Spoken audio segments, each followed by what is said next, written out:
This is one that I did yesterday. I had some leftover blue paint from another picture, so I just wrote on the back that I wanted a nice picture. Because I didn't have enough blue paint left over, I asked myself what other colour should I use, and I used black, but two different blacks mixed together. One is slightly metallic. So I actually used the black first, just moving the paint around, and then I saw a shape that looked a bit like a boat, so I thought, oh well, I'll carry that on. Just a tiny bit of gold in to highlight some of the features, and I was kind of guided to put some of that black up into the sky and make these cross shapes, which I've gone over in a little bit of gold and a little bit of bronze copper, and then obviously I put the sea in afterwards with that leftover blue.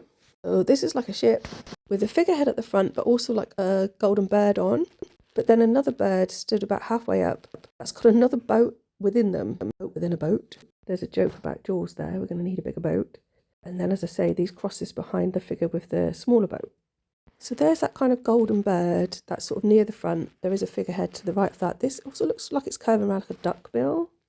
And then there's this vine that the golden bird is holding. It kind of swooshes into the sky a bit.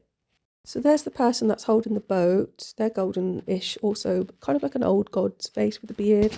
Also see some faces here within the ship. One of those crosses has got that loop in it, a bit like an ankh. And there's that smaller boat. So I guess it's like this idea of a lifeboat, perhaps. So that's kind of given the impression of like Noah and the Ark, I guess. There's also reference to a lifeboat in Acts 27. This idea that Christ is the lifeboat and the cross is the lifeboat in a sense. A saviour.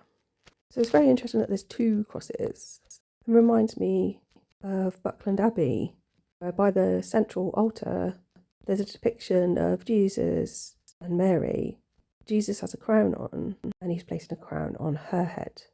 They're seated beside each other on thrones.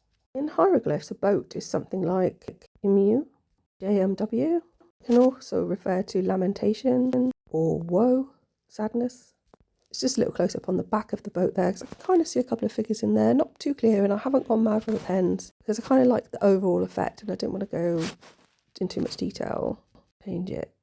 So there it is. I asked for a nice picture, and I think it is nice. There's also some figures in the sea, but I don't see anything like specific. Then on the right-hand side, it kind of looks like a bunch of figures walking out of the water. I guess the idea that the ship has found land.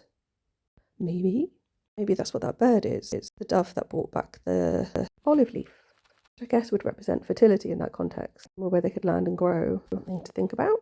Thanks for listening, and please like and subscribe. And that's the last one for today.